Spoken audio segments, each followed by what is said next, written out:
রাজা কৃষ্ণচন্দ্র, আমি এসেছি রে। চোখ খুলে দেখো বাবা। কে কে কে আপনি? আমি স্বামী খটখটানন্দ। আমি জানতে পেরেছি তোর মনে সুখ নেই, তাই তো সেই সুদূর হিমালয় থেকে ছুটে এলাম। ও, আপনি কি করে জানলেন সাধু বাবা? ওরে পাগল ছেলের কথা শোনো। সন্তানের মনের কথা যদি জানতেই না পারি, তাহলে কিসের তপস্যা আর কিসের ধ্যান? কি কি জেনেছেন সাধু বাবা? 3 দিন ধরে মনে কোনো সুখ খুঁজে পাচ্ছি না, নানান রকম চিন্তায় জর্জরিত হয়ে রয়েছি। তার মধ্যে আজ 3 দিন হলো রানী বাপের বাড়ি গিয়ে রয়েছে। সুখ কি তোর একার? এই মায়ার সংসারে সুখ খুঁজে পাবি কি করি? তোর যে তপস্যার সময় হয়েছে বাবা। শোন, এই পাথরটা ধর। আমি যোগ বলে এই মন্ত্রপুত পাথর পেয়েছি। কাল পূর্ব দিকের নদীর পারে এই মন্ত্রপুত পাথর স্থাপন করবি। আমি চাই তুই নিজে এই পাথরের আরাধনা করিস। তাই ওইখানে এক কুটির বানিয়ে তুই একা থাকবি। একা? আর রানী? সংসারে দুঃখ ছাড়ার কিছুই নেই। তোর আসলে সুখ লুকিয়ে আছে ওই মন্ত্রপুত পাথরে। এই পাথর তোর মনে সুখ ফিরিয়ে আনবে আর এই গোটা রাজ্যে শান্তি বজায় রাখবে। ঠিক আছে বাবা।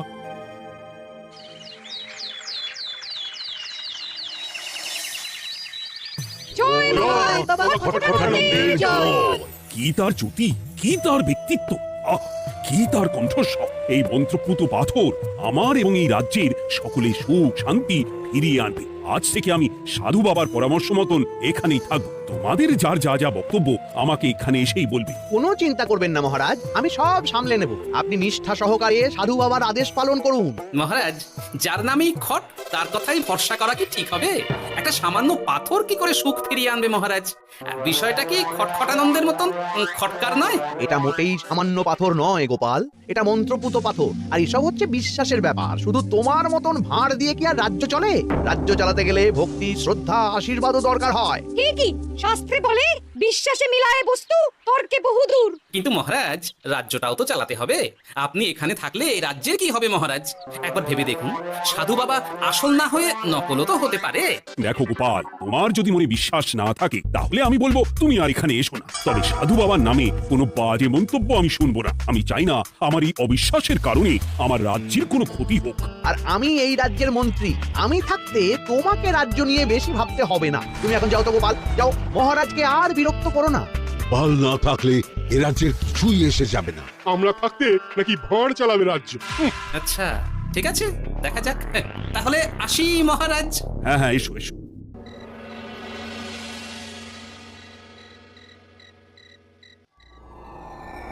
মহারাজ, রানী, তুমি ফিরে এসেছো? এ আমি কি শুনছি মহারাজ? আপনি নাকি প্রাসাদে ফিরবেন না ঠিক করেছেন? হ্যাঁ রানী, তুমি ঠিকই শুনেছো। আমি আর প্রাসাদে ফিরবো না। আমি এখানে থেকে ওই মন্ত্রপুত পাথরের আরাধনা করব। কে না কে এসে আপনাকে বলল আর আপনি প্রাসাদ ছেড়ে এই কুটিরে থাকবেন? আপনার শরীর খারাপ করবে মহারাজ, আপনি ফিরে চলুন। কে না কে নয় রানী, স্বামী খটখটানন্দ খুব বড় সাধু। উনি যোগ বলে আমার দুঃখের কথা জানতে পেরে সেই হিমালয় থেকে ছুটে এসেছেন আমাকে ওই পাথর দিতে। তুমি আমার ফিরতে জোর করো না রানী। আর আপনার রাজ্য, আপনার প্রজারা, তাদের কি হবে মহারাজ? সে নিয়ে তুমি ভেবো না রানী। আমি এখানে বসেই মন্ত্রীকে দিয়ে সবটা সামলে নেব। তাহলে আমিও আপনার সাথে এখানে থাকবো। আপনাকে ছাড়া আমি প্রাসাদে ফিরবো না। তা হয় না রানী। সাধু বাবা আমাকে একা থাকতে বলেছেন। এসব ধ্যান যোগ আরাধনা একা করতে হয়। গোপাল সবটা জানে মহারাজ। আমার সামনে ওর নাম করবে না রানী। গোপালের কত বড় সাহস তুমি ভাবো একবার। ও বলে সাধু বাবা ভণ্ডও হতে পারে। আমার তখন ইচ্ছা করছিল ওর মাথার যে কটা চুল আছে সেটা ছিঁড়ে নিতে। না না, আমি আর গোপালের মুখ দেখতে চাই না। আপনি উত্তেজিত হবেন না মহারাজ, আপনি বিশ্রাম করুন, আমি আবার কাল আসবো। রাতের হাটেও সবজির যা দাম বেড়েছে, এরপর শুধু এক বেলা খেয়ে থাকতে হবে। কি হে ভোলা, বাড়ি না গিয়ে এখানে বসে আছো কেন? দুঃখের কথা কি আর বলবো তোমায় গোপাল দাদা। বলোই না, শুনে দেখি। সামনে বর্ষা আসছে, বাড়ির ছাদটাও মেরামত না করলেই নয়। কিন্তু আমার কাছে তো এখন এত টাকা নেই। তাই ওই গিন্নির সাথে পরামর্শ করে গেলাম মহারাজের কাছে সাহায্য চাইতে। থামলে কেন? পুরোটা বলো। কি আর বলবো গোপাল দাদা, মহারাজের উত্তর শুনে আমি তো অবাক। সবই তো বুঝলাম ভোলা, কিন্তু আমার যে কিছুই করার নেই। সাধু বাবা বলেছেন আজ থেকেই রাজ্যের সব সুখ দুঃখের দায়িত্ব ওই মন্ত্রপুত পাথরের। তুমি চিন্তা করো না, এক কাজ করো, তোমার সমস্যার কথা গিয়ে ওই মন্ত্রপুত পাথরের কাছে জানাও। আর তোমরাও আজ থেকে তোমাদের যা চাওয়া পাওয়া আছে সব গিয়ে ওই পাথরকে জানাবে। হ্যাঁ, যা করার পাথরই করবেন। একবার যদি ওই সাধুকে হাতের কাছে পাই না, তাহলে ওই পাথর দিয়েই বেটার মাথা ফাটাবো। কিছু বললে গোপাল দাদা? না, কিছু বলিনি। যাও, তুমি বাড়ি যাও, চিন্তা করো না, দেখি কি করা যায়।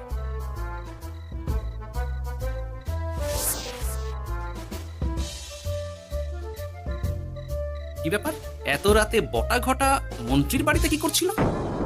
কি বটা ঘটা, আজকে মন্ত্রী মশাইয়ের বাড়ি খাওয়া দাওয়া ছিল? খাওয়া ছাড়া কি অন্য কিছু আসে না তোমার মাথায়? চ চ চ, আমাদের অনেক কাজ আছে, চ। আরে এত তাড়া কিসের? বাবা, বটা ঘটার এত কি গুরুত্বপূর্ণ কাজ যে একেবারে ছুটে পালালো? না, ব্যাপারটা তো সুবিধের ঠেকছে না।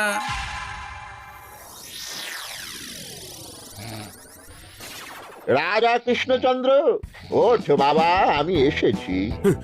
সাধু বাবা, আপনি এসেছেন? কেমন আছিস বাবা? ভালো আছি বাবা, তবে মনে এখনো পুরোপুরি সুখ খুঁজে পাইনি। সুখ কি তোর একা? কি করে সুখ পাবি বাবা? এখনো তো তুই তোর সব আসক্তি থেকে মুক্ত হতে পারিসনি। আর কি কি করতে হবে আমায় বলে দিন বাবা। একটা কাজ বলবো, করতে পারবি? বলুন বাবা, আপনি যা বলবেন আমি তাই করব। এই রাজপাট তুই ছেড়ে দে, এসব থেকে নিজেকে মুক্ত করে তুই তোর সাধনায় মন দে, দেখবি তার ফল তুই পাবি। কিন্তু তাহলে এই রাজ্যের কি হবে? কে দেখবে সাধু বাবা? কেন তোর মন্ত্রী? ওর থেকে ভালো লোক তুই আর পাবি না। ওই হচ্ছে তোর আসল শুভাকাঙ্ক্ষী, আমি যোগ বলে জানতে পেরেছি। আচ্ছা, তাই হবে। আর আর ওই গোপালটাকে যদি পারেন একটু সাহায্য করবেন বাবা। ওই তুচ্ছ গোপালকে নিয়ে তুই চিন্তিত হোস না, ওরে বুড়ি মন্ত্রী মশাই ফাটাবে। তুই যা, ঘুমো।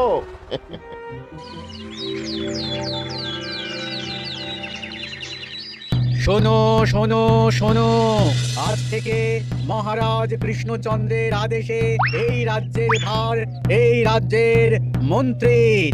আর মহারাজ নিজে তার কুটিরে নিরিবিলিতে থাকতে চাইছেন। উনি চান না কেউ ওনাকে বিরক্ত করুক। তাই আজ থেকে যার যা সমস্যা সবাই মন্ত্রী মশাইকে জানাবে। মন্ত্রী মশাই যাকে যা বলবেন তাকে তাই শুনতে হবে।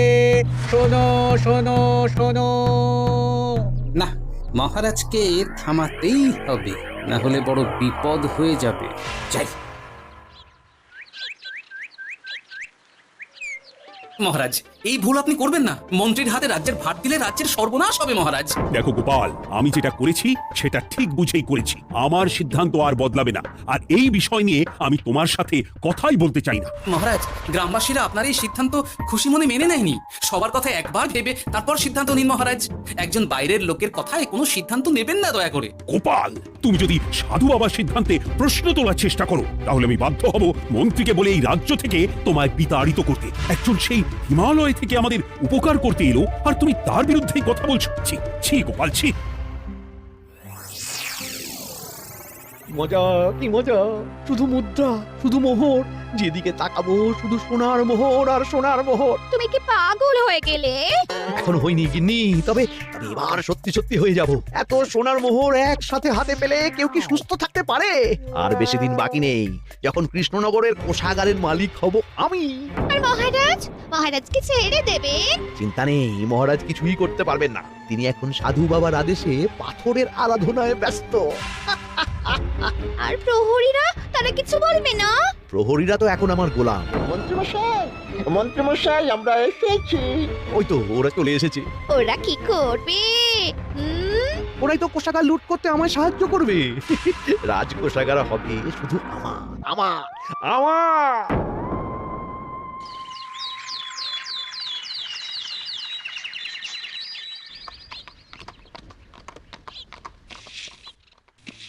গোপাল, রানীমা, আপনি আমায় ডেকে পাঠালেই তো পারতেন। রাজ্যটার যে কি হবে গোপাল?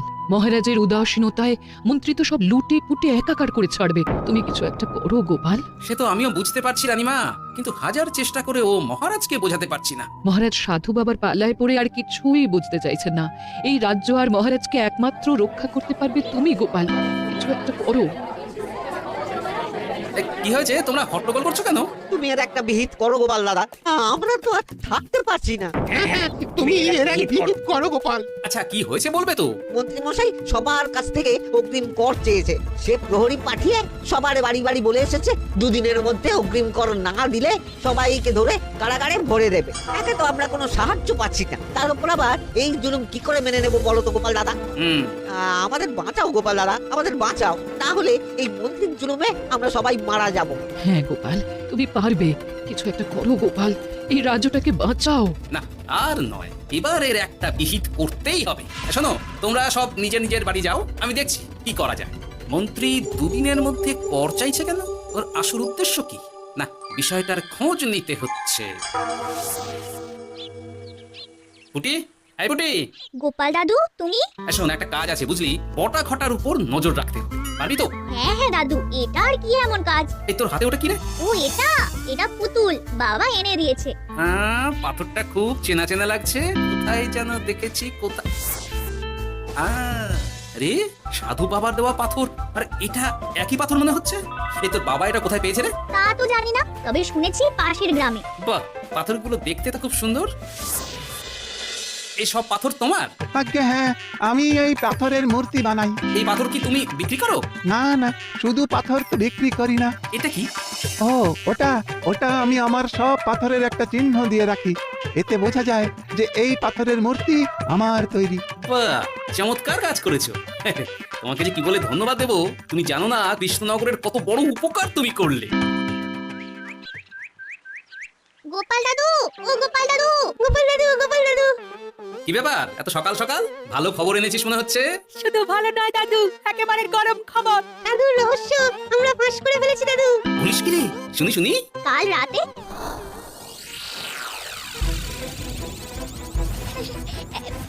এত সোনা, এত মোহর আমি একসাথে কোনো দিন দেখিনি।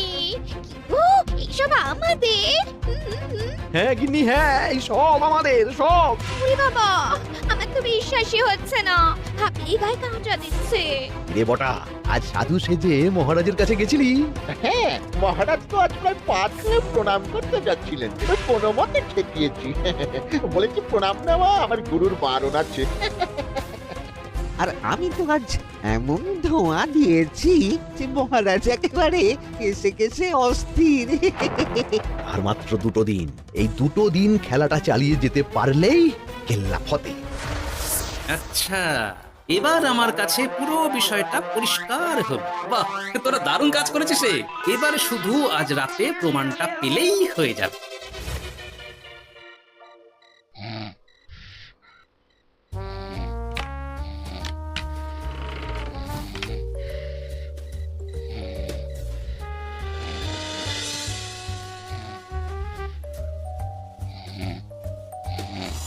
এই তো একে একে 2 মিলে যাচ্ছে। বাবা বাবা বাবা, এবারে খেলা জমবে।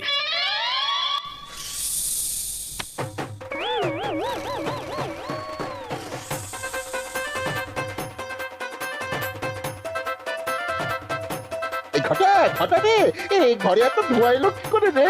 সত্যিই তো, এত ধোঁয়া এলো কি করে? ঘরে কি আগুন লাগলো নাকি রে? এই বটা, ওটা কি রে?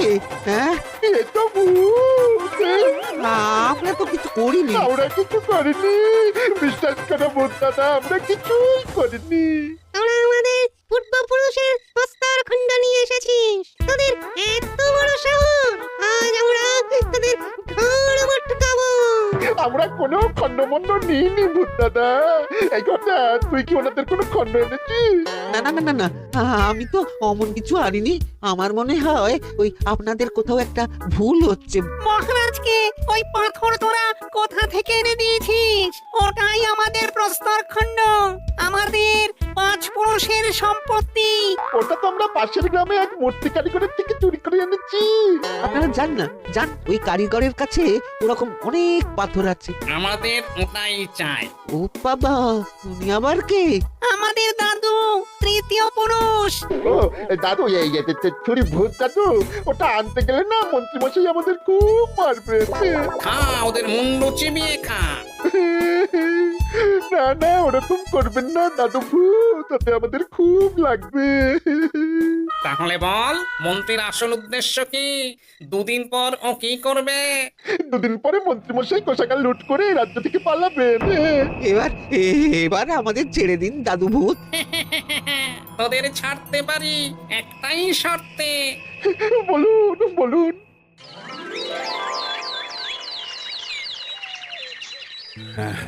রাজ্যের পরিস্থিতি কি? প্রজারা সবাই ভালো আছে তো? হ্যাঁ মহারাজ, সেসব নিয়ে আপনি একদম চিন্তা করবেন না। বাবা, আপনি এসেছেন? আরে কৃষ্ণচন্দ্র, একটা কথা তোকে না বলে আর থাকতে পারলাম না। আবার কে রে? বলুন বাবা। এই মন্ত্রীকে এই রাজ্যের দায়িত্ব দিতে বলে আমি বড় ভুল করেছিলাম। আসলে এই মন্ত্রী হচ্ছে চোর। ও তোর কোষাগার ফাঁকা করে পালাবার মতলব করেছে। কি বলছেন বাবা? মন্ত্রী উনি যা বলছেন সব সত্যি? না না মহারাজ, এই বটা কি হচ্ছে কি? বটা? তুমি সাধু বাবাকে বটা বলে ডাকছো কেন?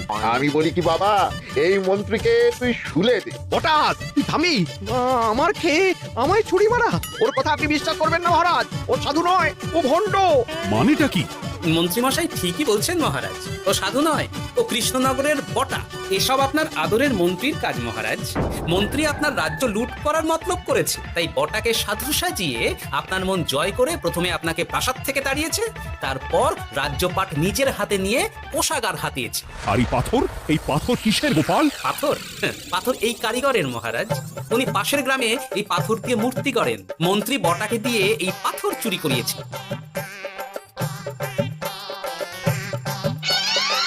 ওই পাথর আমার মহারাজ। আমি তোমায় ছাড়বো না মন্ত্রী, তোমায় আমি শুলে দেব। প্রহরী, প্রহরী! কেউ আসবে না মহারাজ। প্রহরীরা এখন আমার কথা ছাড়া আর কারোর কথা শুনবে না। আমি এখন আপনাদের সামনে দিয়ে আপনার কোষাগার নিয়ে চলে যাব, আর আপনারা শুধু দাঁড়িয়ে দাঁড়িয়ে দেখবেন। রে নাপলা পুঁটি গুলটে, মন্ত্রীকে বেঁধে ফেল। এত সোজা নয় গোপাল, দেখবে? প্রহরী, প্রহরী! চেঁচান চেঁচান, আরো জোরে চেঁচান, কিন্তু ফল হবে না। আপনার প্রহরীরা সব গ্রামবাসীর হাতে বন্দী। আমায় ছেড়ে দিন মহারাজ, আমার ভুল হয়ে গেছে। এমন ভুল আমি আর করবো না মহারাজ, আমায় ছেড়ে দিন। ছেড়ে দেব? তোমার ব্যবস্থা আমি করছি। কিন্তু গোপাল, আমার মনের সুখের কি হবে? আমি কি আর সুখী হতে পারবো না? কেন পারবেন না মহারাজ? রাজার আসল সুখ তো তার প্রজার সুখে। একদম ঠিক কথা বলেছে গোপাল, প্রজার সুখেই রাজার সুখ। ঠিক গোপাল, ঠিক। তুমি না থাকলে যে আমার কি হতো? জয় গোপালের জয়! জয় গোপালের জয়!